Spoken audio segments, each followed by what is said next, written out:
السلام إليك يعود السلام فحينا ربنا بالسلام وأدخلنا الجنة دار السلام تبارك ربنا وتعاليت يا ذا الجلال والإكرام أعوذ بالله من الشيطان الرجيم بسم الله الرحمن الرحيم الحمد لله رب العالمين الرحمن الرحيم مالك يوم الدين إياك نعبد وإياك نستعين اهدنا الصراط المستقيم صراط الذين أنعمت عليهم غير المغضوب عليهم ولا الضالين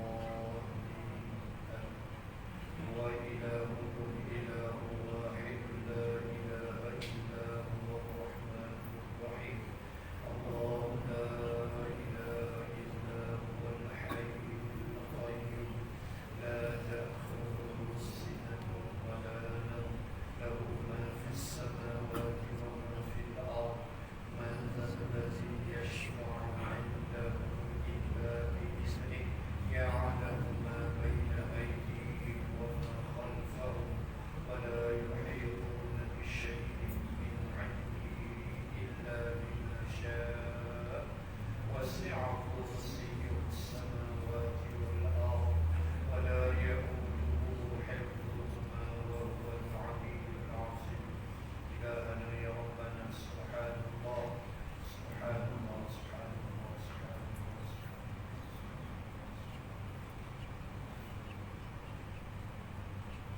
الله سبحان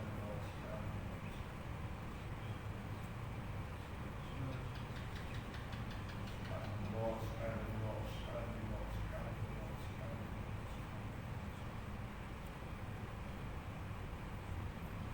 سبحان الله الحمد لله الحمد لله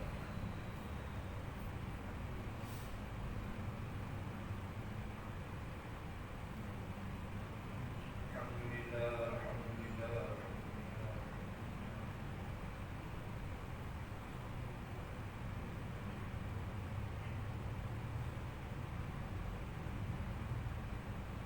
الله أكبر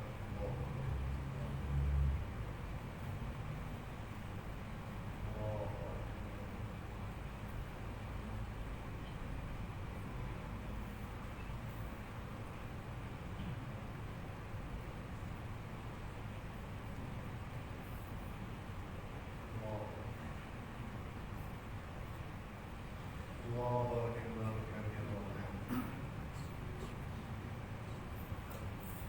لا إله إلا الله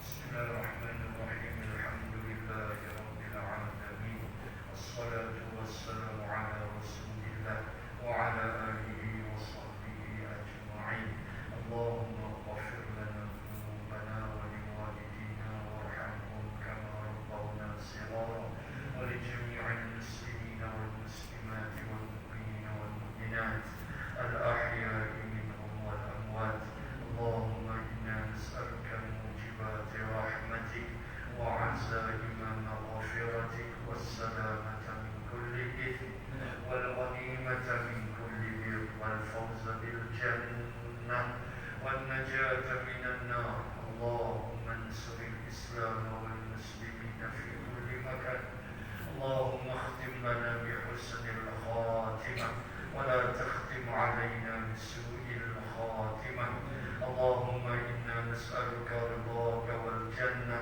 ونعوذ بك من سخطك والنار اللهم إنك عفو كريم تحب العفو فاعف عنا وعن والدينا ولجميع المسلمين والمسلمات برحمتك يا أرحم الراحمين اللهم اصرف عنا هذا البلاء والوباء يا أرحم الراحمين حسبنا الله ونعم الوكيل لا حول ولا قوة إلا بالله العلي العظيم ربنا آتنا في الدنيا حسنة وفي الآخرة حسنة وقنا عذاب النار وصلى الله على رسول الله وعلى آله وصحبه وبارك وسلم والحمد لله رب العالمين. استغفر الله العظيم.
Cik awak mic berapi puas.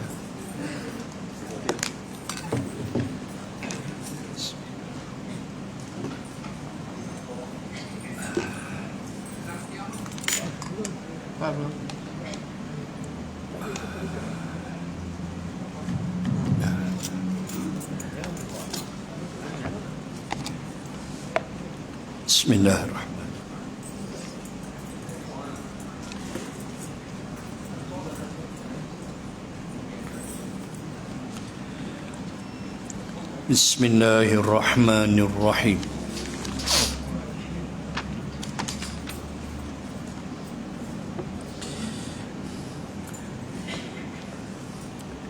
Assalamualaikum warahmatullahi wabarakatuh.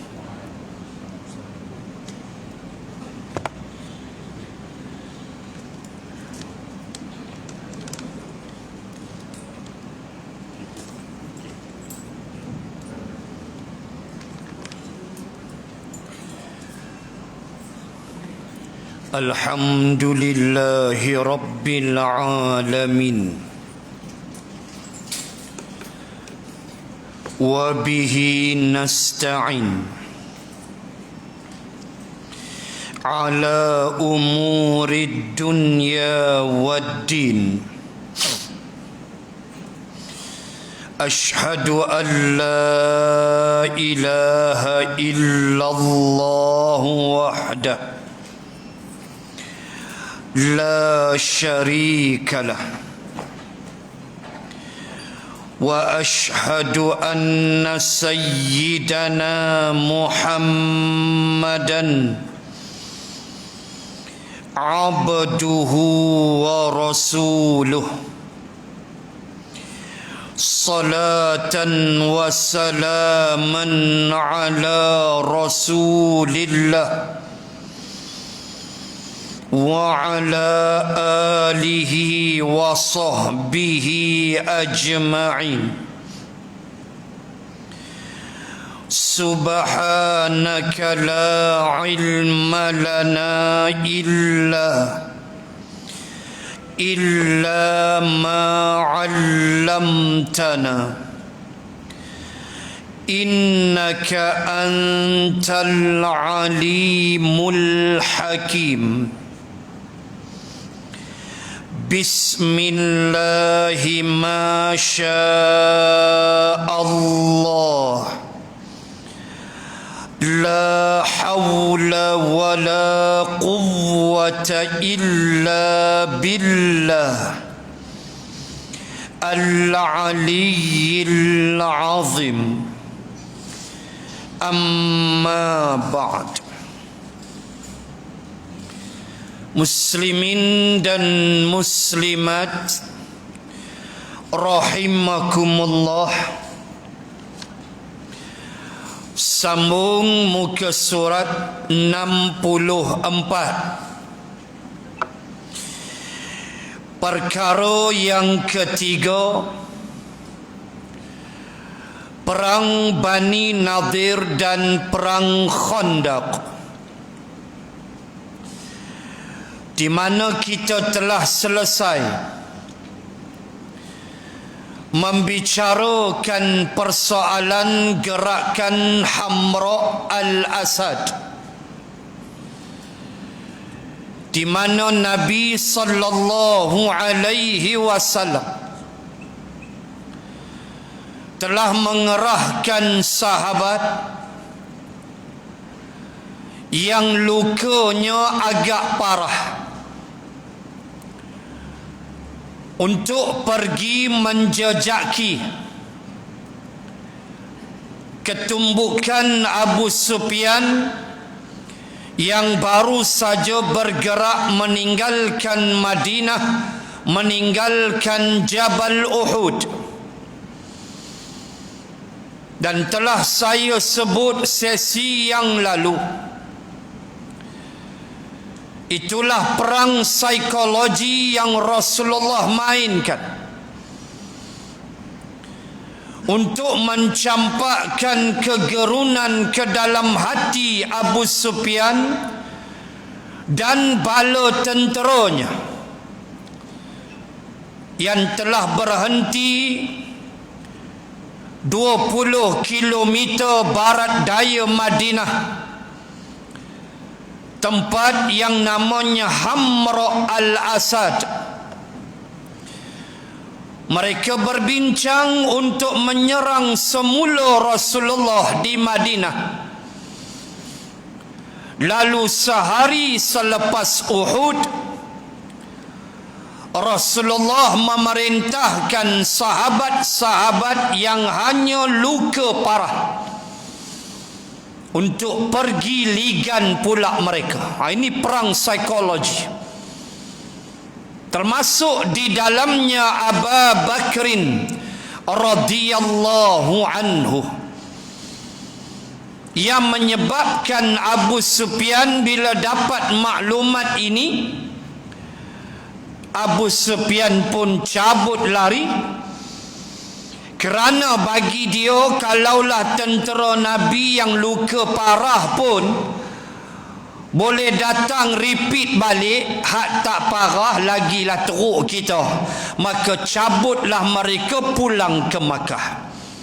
Itu kita dah bahas sesi lepas, dan ayat dia 172 Ali Imran juz 4. Itu kisah dia, gerakan Hamra al-Asad. Baik, malam ni kita sambung pada perang Bani An-Nadir. Kita akan lihat peranan yang dimainkan oleh para sahabat. Terutama tajuk kita tentulah Abu Bakrin radhiyallahu anhu, di mana Bani Nadir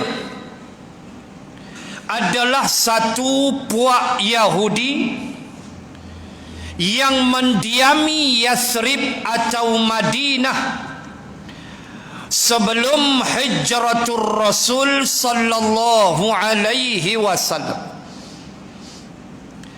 Mereka, kampung mereka berada di Wadi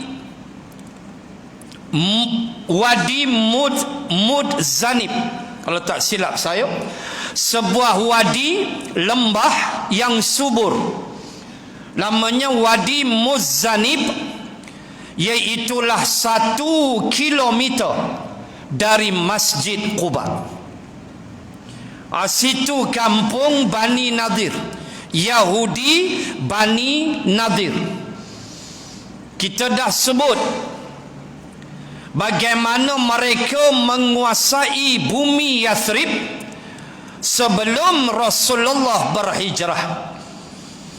Mereka dah letak dah penempatan mereka. Bani An-Nadir kontrol tanah-tanah subur yang pokok tamar tumbuh, kawasan Kuba. Kan kalau kita pergi haji umrah, kan kita ziarah ladang kurma. Ladang kurma tu di mana? Dekat Kuba tu lah. Tu kawasan subur. Bani An-Nadir, situlah kampung mereka. Dekat-dekat situlah 1 kilometer daripada Masjid Quba. Hak kita pergi ladang kurma tu pun memang belakang Masjid Quba aja. Saya ingat lebih kurang 1 kilometer belakang Masjid Quba. Ladang kurma subur. Tengok dah hilang anak murid kita, rupa dah merokok di balik pokok kurma. Dia ingat aku tak tahu. Turun tu awal, kurma tak beli, rokok dulu. Hilang. Dia kan sedia teh, tepi tu ada pangkin Pak Arab buat. Allah, bersila teh tu. Muslimin dan muslimat, itu kawasan subur Masjid Quba di Wadi Mudzanib. Situlah mengikut riwayat perkampungan Bani Yahudi Bani Nadir, 1 kilometer dari Masjid Quba. Mereka kuasai kawasan subur. Satu lagi Bani Quraizah. Bani Quraizah, mereka menguasai pinggir Madinah, sempadan nak keluar Madinah, situ mereka. Dan satu lagi Bani Qainuqa. Bani Qainuqa, mereka menguasai city center of Madinah. Mereka menguasai pusat bandar Madinah, kedai emas, memonopoli ekonomi. Kedai rokok, depa lah. Di tengah bandar Madinah, mereka kuasai ekonomi Madinah komplit. Tanah subur Bani Nadir. Pinggir hujung Madinah sempadan nak keluar Quraizah. Tengah bandar Qainuqa. Depa kontrol satu Madinah. Tu Yahudi.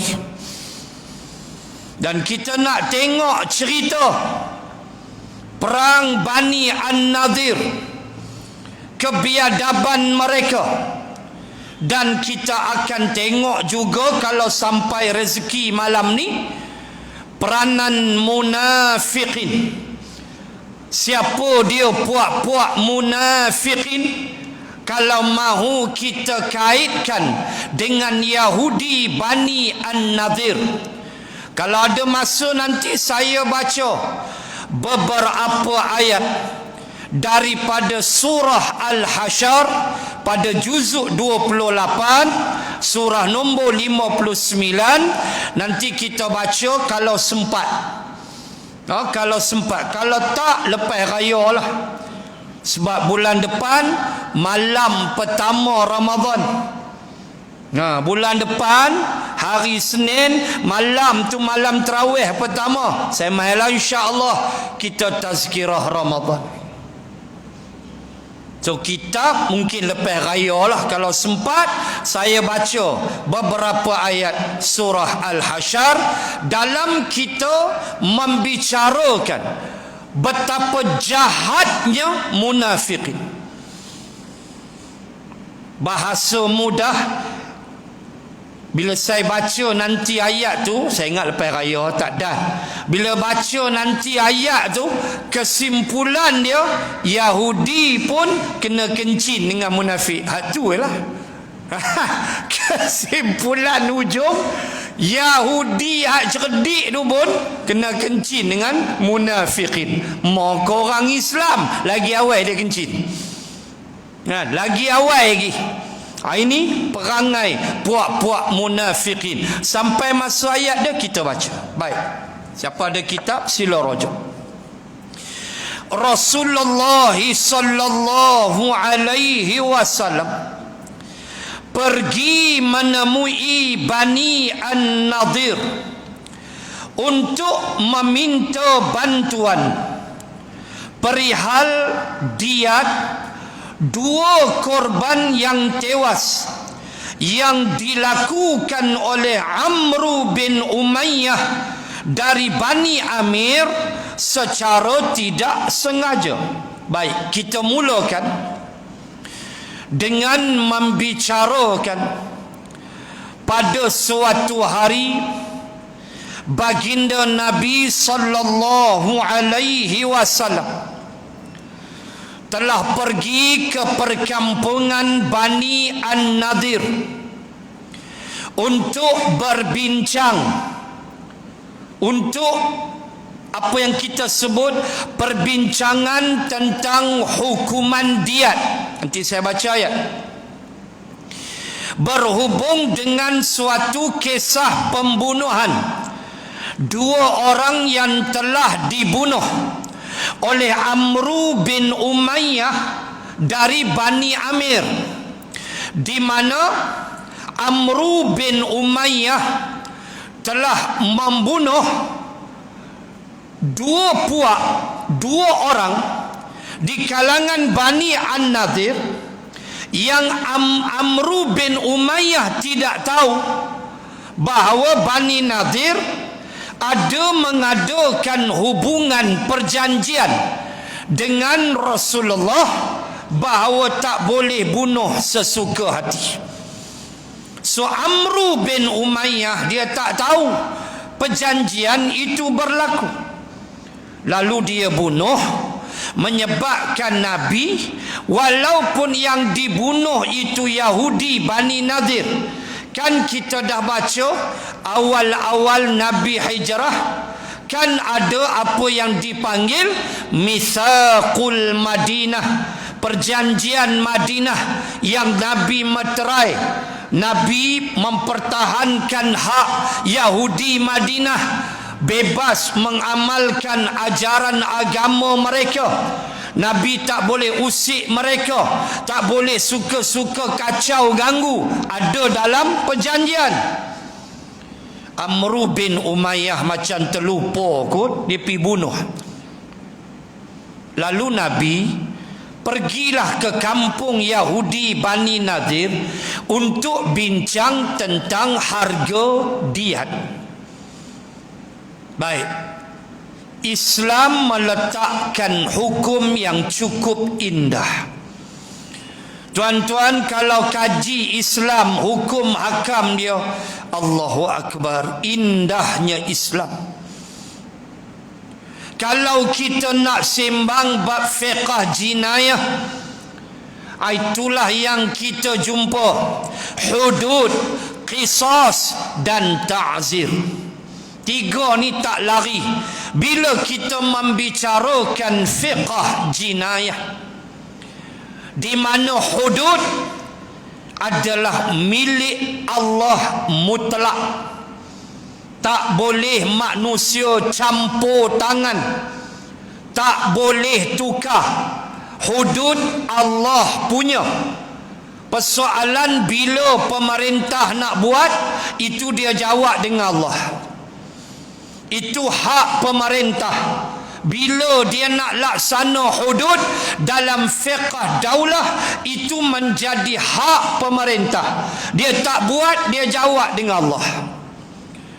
Bila kata hudud, tak boleh kacau. Ini hak Allah. Apa dia? Iaitulah menjaga apa yang kita panggil menjaga agama, nyawa, keturunan, harta dan akal. Menjaganya agama, orang yang murtad dihukum bunuh. Menjaga nyawa, orang yang bunuh dibalah bunuh.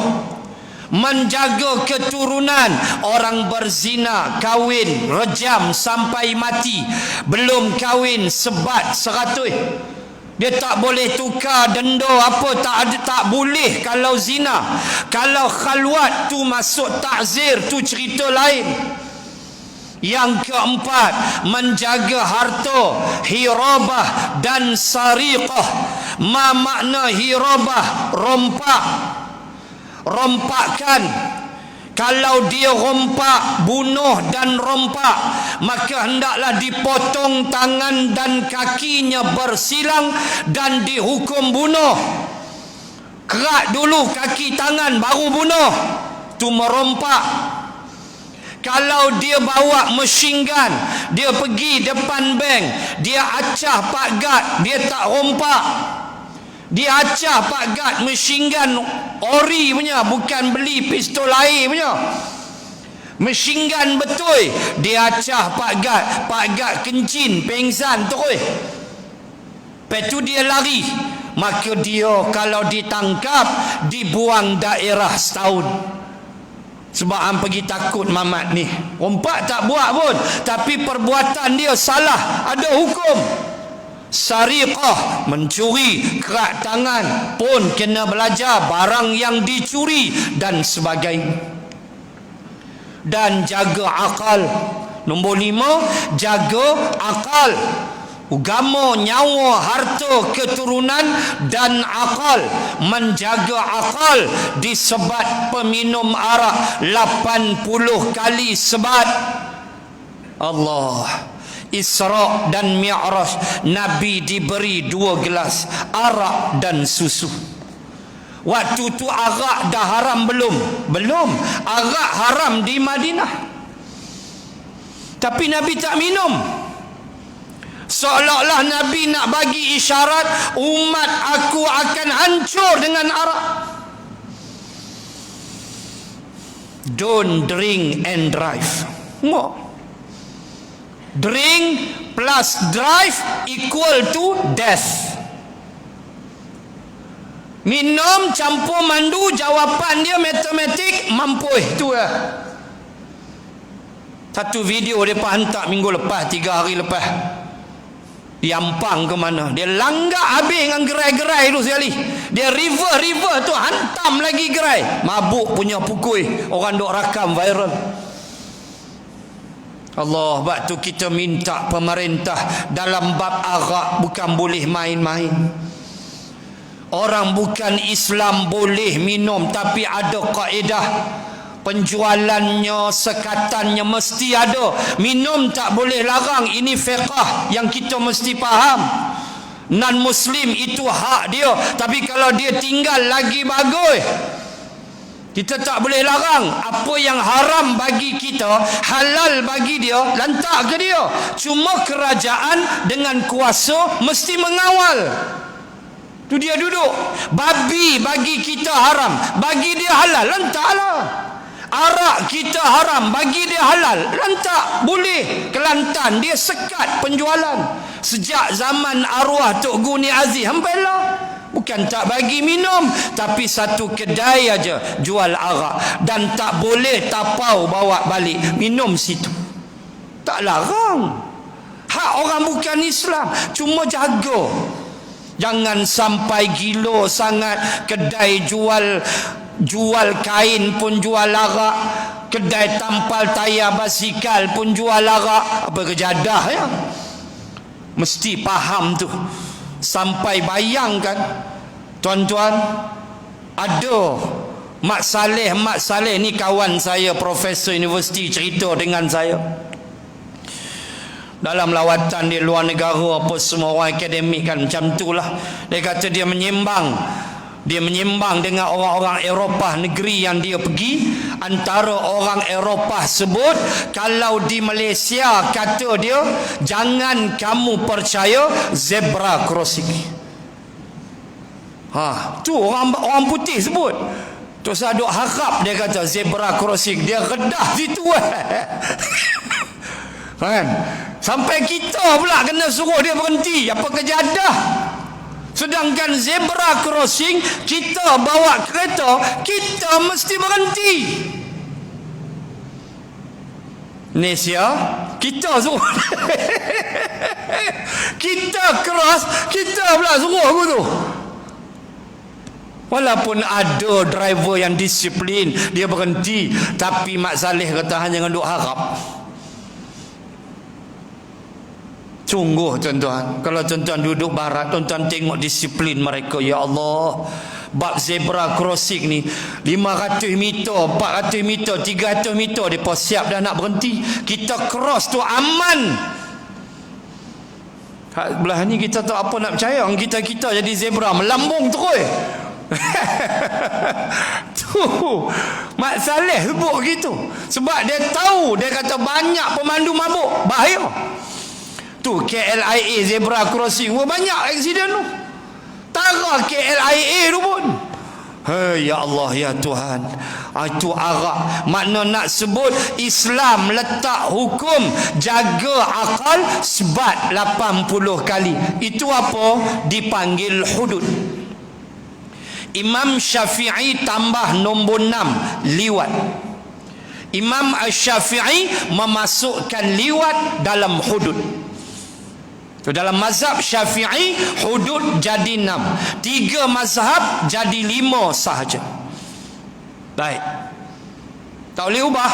Tak boleh. Hak Allah hudud. Kedua, dia panggil qisas.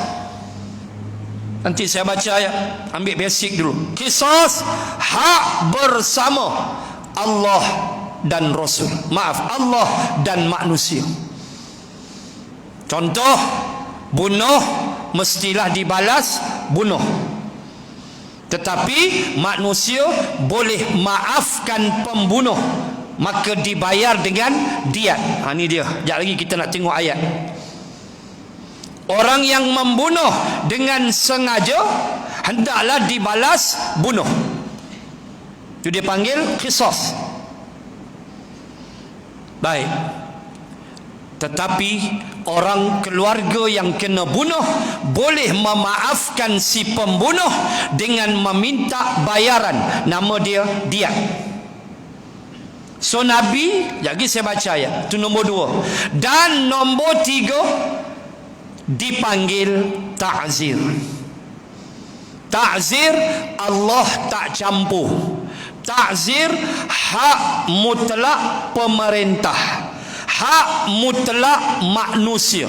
Speed trap laju 300, tu ta'zir. Is 300, hak tu ta'zir. Tu dia panggil hukum ta'zir. Pakai tali pinggang geledah, hukum ta'zir. Berapa nak kena denda? Allah, Rasul tak campur.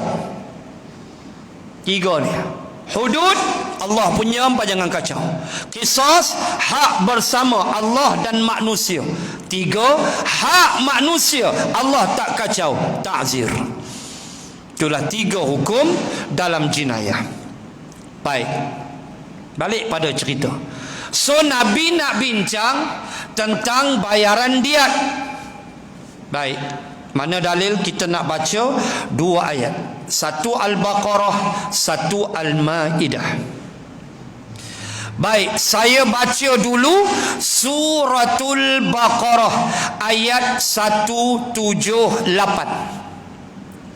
Ya ayyuhalladzina amanu kutiba alaikumul qisasu fil qatla al-hurru bil hurri wal abdu bil abdi wal unsa bil unsa faman ufiya lahu min akhihi syai'un fattiba'un bil ma'rufi wa ada'un ilaihi bi ihsan zalika takhfifun min rabbikum wa rahmah faman i'tada ba'da zalika falahu azabun alim. Complete 178 Al-Baqarah.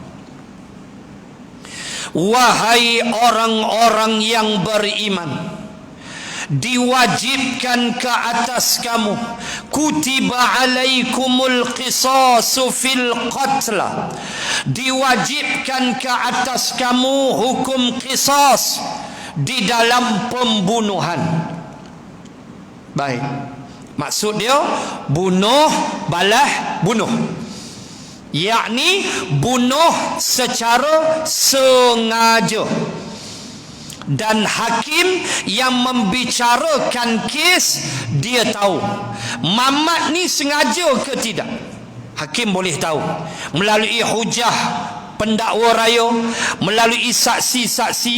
Hakim boleh tahu memang engkau sengaja bunuh dia, maka dihukum bunuh. Dan hakim boleh tahu dia ni ada niat ke tak ada niat nak bunuh berdasarkan keterangan perbuatan. Tu dia duduk. Dia mana ada niat sahaja aku bunuh engkau 2 rakaat, mana ada. Dia pada perbuatan itu kena reti. Baik, Allah kata merdeka dengan merdeka, hamba dengan hamba, perempuan dengan perempuan. Maka barang siapa faman ufiya lahu min akhihi, maka barang siapa yang dimaafkan oleh saudaranya, dengan maksud keluarga si mati memaafkan pembunuh. Dia kata dekat hakim, tak apalah tuan hakim, saya tidak mahu dia dibunuh, dia maafkan, tetapi maafnya dengan diat, bayaran diat. Maka hendaklah dia dibebaskan dari hukuman bunuh, dan si pembunuh yang telah dimaafkan oleh keluarga si mati hendaklah membayar diatnya dengan nilai 100 ekor unta. Boleh bayar anso-anso? Boleh.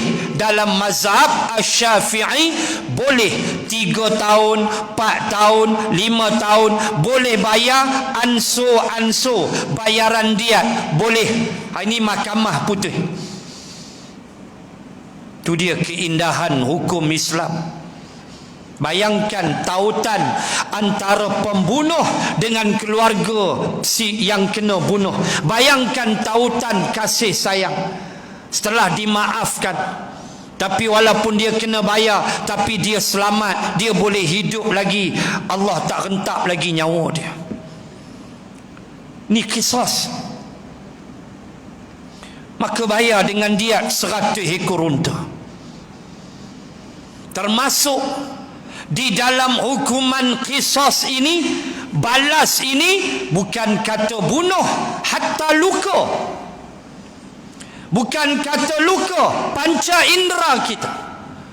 Wa katabna lahum fiha annan nafsa bin nafsi wal aina bil aini wal anfa bil anfi wal udhuna bil udhuni was sinna bis sinni wa juruhu qisas. 45 Al-Maidah. 45 Al-Maidah. Allah Ta'ala berfirman, wa katabna lahum fiha, dan kami telah menetapkan untuk mereka di dalam kitab itu. Apa dia?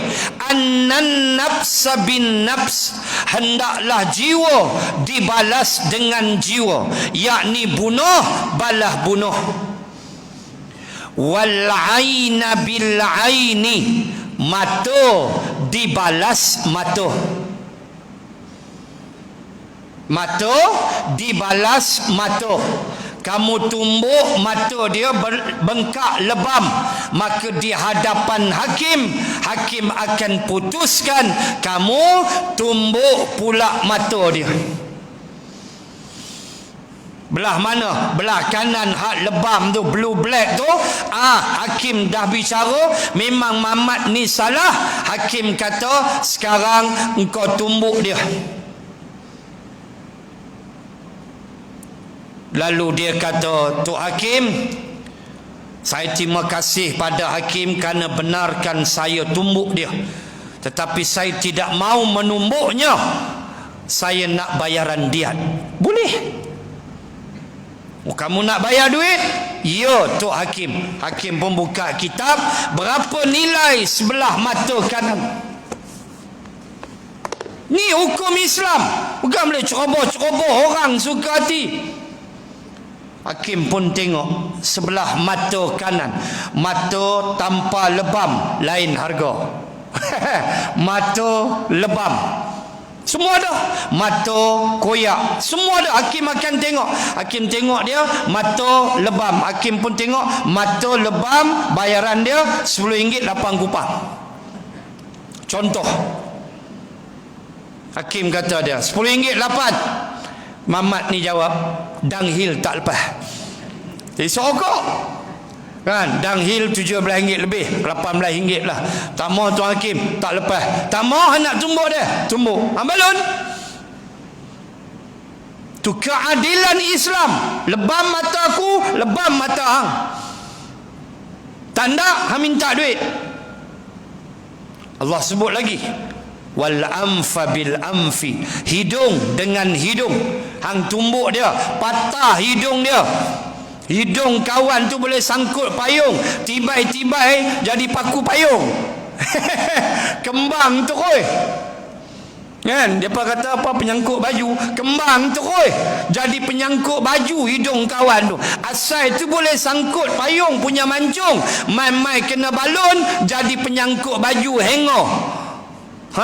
Hakim kata anti baik dah. Jadi penyangkut baju juga. Ini hukum Islam. Tanda hakim nak duit. Hakim tengok hidung berapa.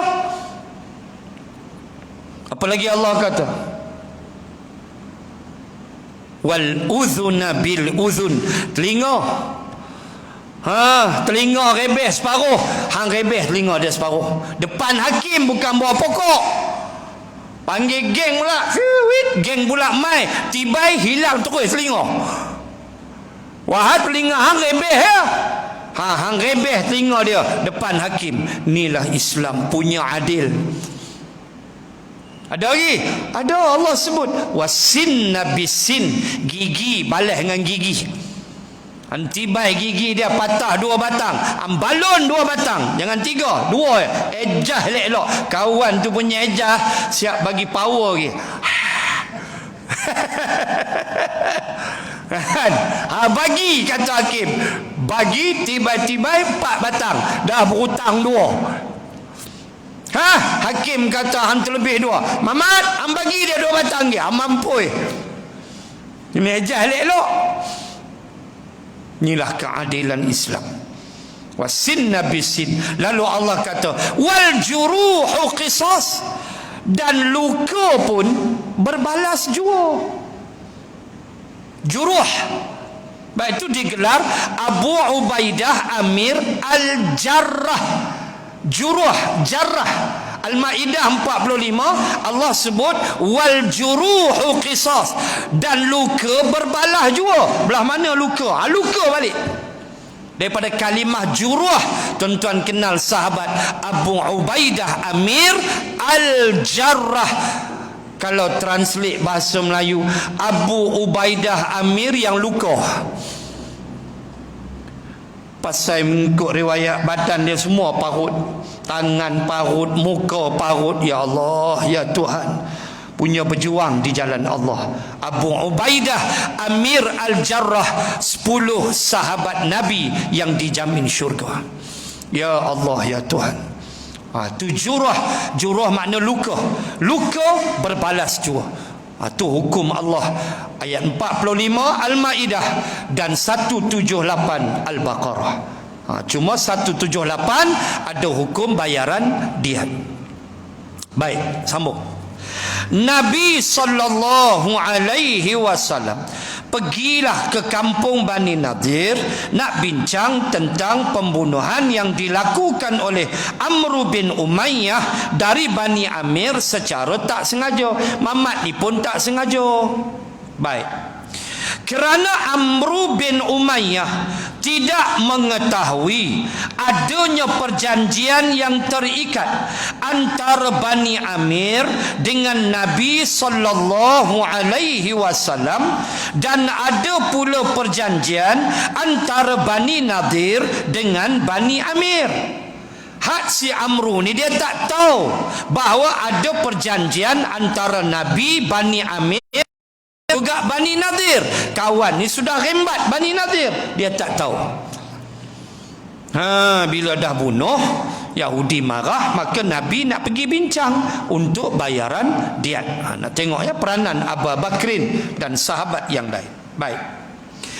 Ketika Nabi sallallahu alaihi wasallam mendatangi mereka, mereka berkata, ya wahai Abul Jam. Lalu mereka kata, baik, ya wahai Abul Qasim, kami akan bantu engkau.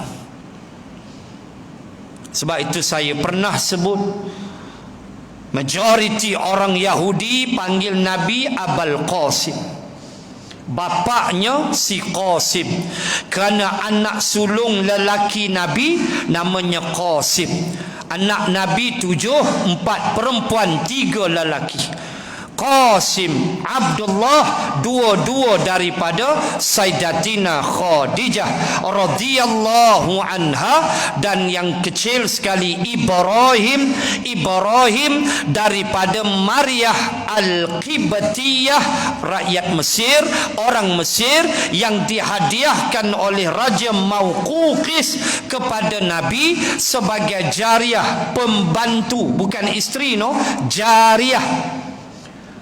Tetapi bagi Nabi, Allah Ta'ala izinkan hukum yang khas untuk Nabi, iaitu Nabi boleh menggauli jariahnya. Maryah bukan isteri, dia jariah.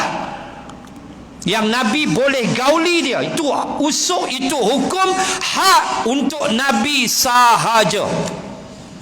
Termasuk Raihanah. Raihanah pun jariah Nabi, tapi tak ada anak.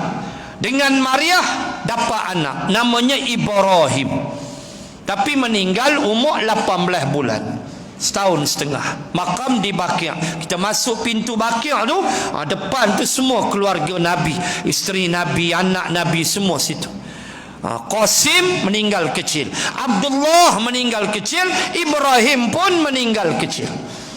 Yang hidup 4 orang, Zainab, Ruqayyah, Ummi Kulsum, Fatimah. 3 meninggal waktu Nabi masih hidup, iaitulah Zainab, Ruqayyah, Ummi Kulsum dan Fatimah wafat setelah Nabi wafat. 4 anak perempuan Nabi, seorang Allah tidak izinkan mendapat anak, iaitulah Ummi Kulsum. Ummi Kulsum tidak ada anak sampai dia meninggal dunia. Manakala 3 lagi ada anak.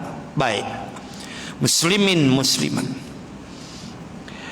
mereka panggil Nabi Abul Qasim, bapaknya si Qasim. Bincang, okey, kita bantu. Ni Yahudi lembut lidah dari gigi, pembohong besar. Tengok kisah.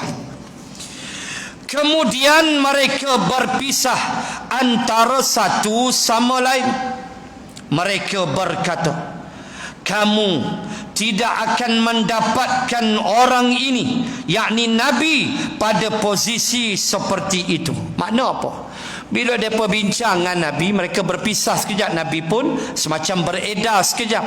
Lalu mereka pun bincang, Nabi duduk di suatu tempat. Mereka kata apa? Mudah ceritanya tuan-tuan, kita takkan dapat orang ini pada posisi seperti itu. Maksudnya jangan bagi hidup, bagi mati. Punya jahat Yahudi. Kalam tu kalam kira tu saya bagi hidup, kita bincang tengok cara mana kita nak bunuh dia. Nabi mai kampung dia. Punya jahat, punya teruk perangai orang Yahudi. Wahai Nabi datang cara baik, bincang tentang diat, nak bagi kamu unta apa semua nak dibayar. Mula-mula kata okey, kita bantu Muhammad Abul Qasim, lepas tu cakap lain. Wal'iyadzubillah. Baik, ketika itu Rasulullah sallallahu alaihi wasallam sedang duduk di samping rumah mereka. Nabi tak beredar lagi. Dah bincang-bincang tu Nabi duduk satu sudut, depa bincang. Tapi masih di rumah Yahudi Bani Nadir. Ngikut riwayat Nabi dengan Abu Bakrin berdua. Baik. Mereka berkata, siapa yang mahu naik ke atas rumah ini, kemudian menjatuhkan batu besar ke atasnya sehingga kita tidak terganggu lagi olehnya. Nabi di ujung, baru jumpa Nabi. Abang kata tak apa, kita tolong, tak apa, kita bantu. Lepas tu dia meeting, kata siapa boleh panjat bumbung, lepas tu lempak batu besar atas kepala dia, biar dia tak ganggu kita dah. Maknanya biar Nabi mati. Itu cerita dia. Perangai Yahudi. Dan itu Allah ulang 2 ayat. Pertama, wa yaqtulunal anbiya'a bighairi haqq. Kedua, wa yaqtulunan nabiyina bighairil haqq. Allah, dua-dua ada dalam Quran. Pertama Allah sebut wa yaqtulunal anbiya'a bighairi haqq. Mereka membunuh nabi-nabi tanpa sebab. Ayat lain, wa yaqtulunan nabiyina bighairil haqq. Apa beza dia? Kalau wa yaqtulunal anbiya bighairi haqq, tak ada alif lam, hak terus. Kalau satu lagi, wa yaqtulunan nabiyina bighairil haqq, ada alif lam. Pasal apa? Oh, tu kena mengaji nahwu. Cuma nak abang beza, orang hafal Quran dia kena tengok sungguh-sungguh supaya tidak mix up bacaan dia. Wa yaqtulunal anbiya bighairi haqq wa yaqtulunan nabiyina bighairil haqq, ada alif lam. Jangan ambil hantam ikut suka. Nak tengok betul-betul. Baik. Kerja mereka lagu tu bunuh Nabi. Jangan nak heran awak. Tu kerja dia. Saya selalu sebut, Tak ada makhluk manusia paling jahat dalam muka bumi Allah melainkan Yahudi, kerana sifat suka bunuh Nabi-Nabi. Apa salah Nabi? Apa dosa Nabi? Beritahu. Yang kamu kejar Nabi Zakaria, kamu tangkap, kamu gergaji pinggang Nabi Zakaria di balik pokok. Nabi Zakaria belah dua pinggang, tuan. Apa salah Nabi Zakaria? Dah tua Nabi Zakaria waktu tu. Nabi Zakaria hanya menegur undang-undang di zaman dia, di mana anak beranak boleh berkahwin. Nabi Zakaria kata, apa kejadah ni? Anak beranak boleh berkahwin. Along kahwin dengan Kak Ngah, Kak Ngah kahwin dengan Alang. Apa dia ni? Keluarga jadi binatang. Nabi Zakaria tegur. Anaknya Nabi Yahya, dua-dua menegur, dua-dua dibunuh. Nabi Zakaria menyorok belakang pokok, depa gergaji pokok dengan pinggang-pinggang sekali. Nabi Yahya depa tangkap, bawa ke istana Raja Herod. Sampai dalam istana, depan Raja Herod ada meja. Meja itu bulat, di tengah-tengahnya maka didudukkan Nabi Yahya di bawah meja dan keluar kepala aja. Maka rakyat menyaksikan digergaji belah dua kepala Nabi Yahya. Apa salah?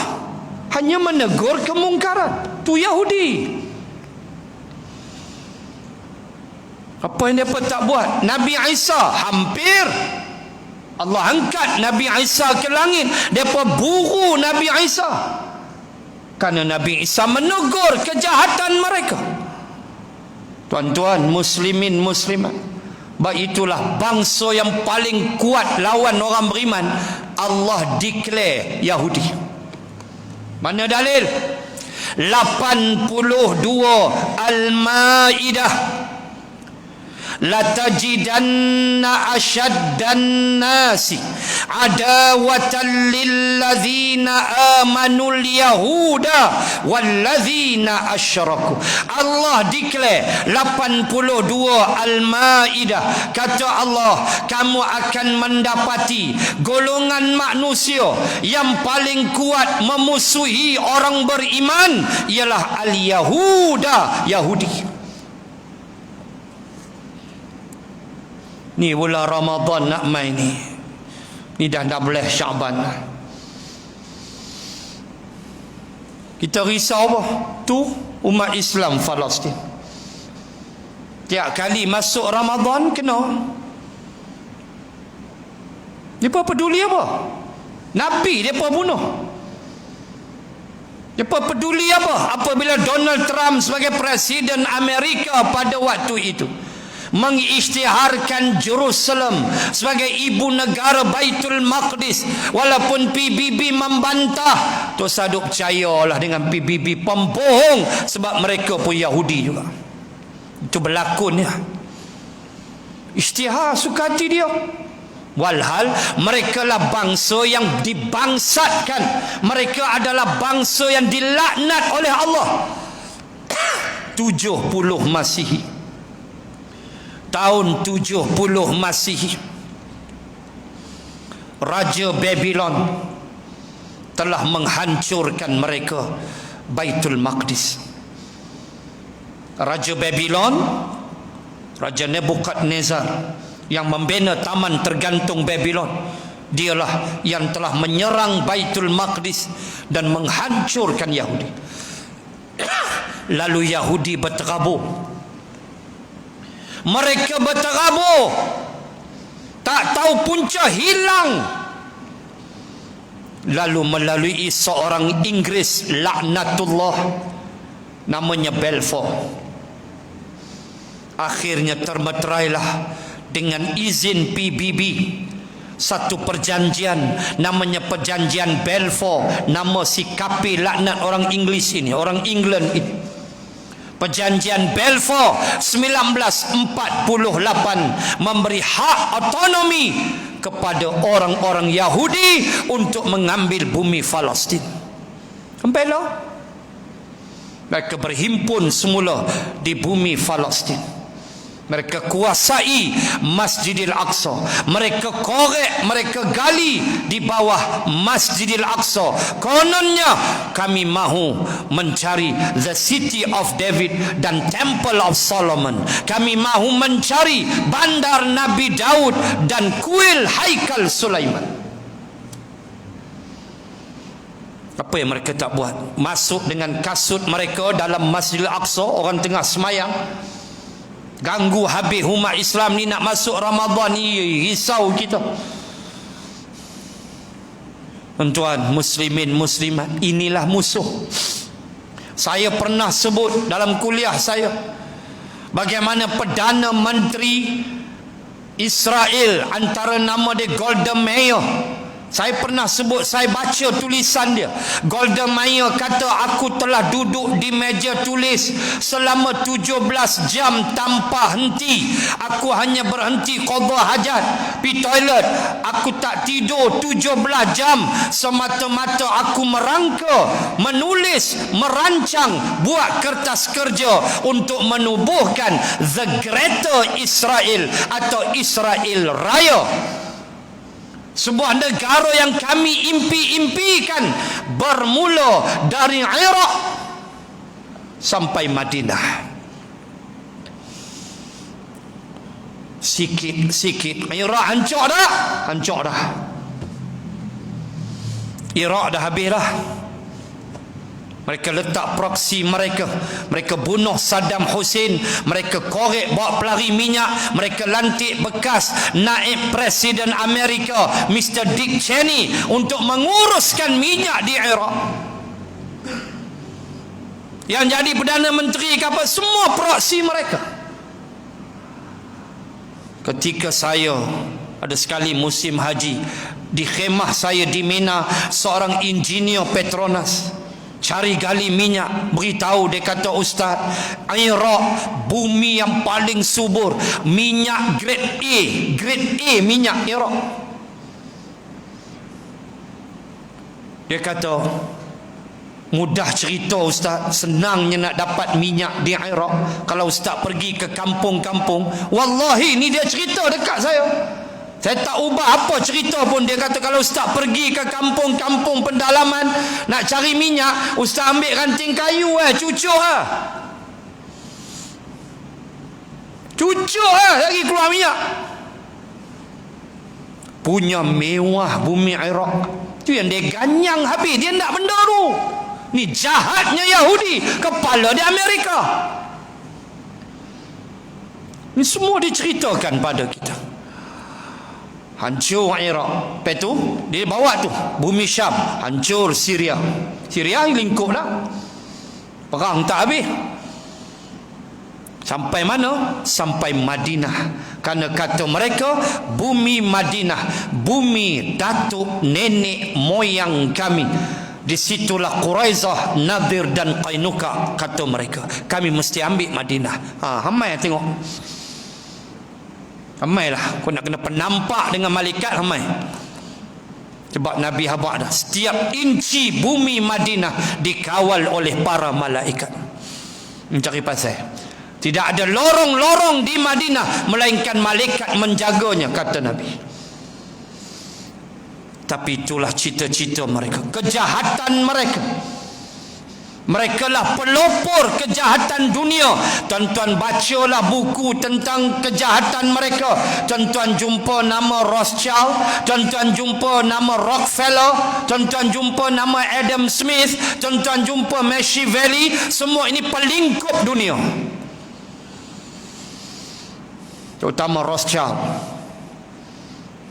Itu yang keluar Illuminati, keluar Dajjal, macam-macam lah. Kalau kita nak sembang cukup panjang, tapi Allah nak sebut, Allah dah beritahu dalam ayat 4. Apa Allah kata? Surah Al-Isra.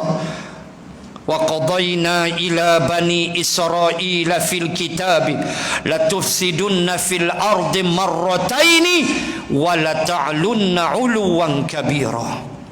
Ayat 4 Al-Isra, Allah kata, kami telah menetapkan dalam kitab bahawa Bani Israel akan melakukan 2 kali kerosakan di bumi.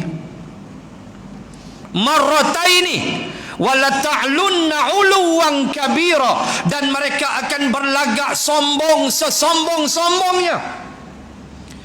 Ulama tafsir kata, apa maksud Allah 2 kali mereka buat onar, buat rosak? Kata ulama, kali pertama ketika mereka dihancurkan oleh Raja Babylon tahun 70 Masihi. Itu pandangan pertama. Waktu itu mereka cukup jahat, maka Raja Babylon masuk menghancurkan mereka. Maka kerosakan mereka yang kedua boleh jadi, kata ulama, sekarang ini, al-an, sekarang ni, at present lah ni. Ini kerosakan kedua. Lepas ni kira habis kiamat. Tuan-tuan, muslimin muslimat, sebab itu Nabi kata apa?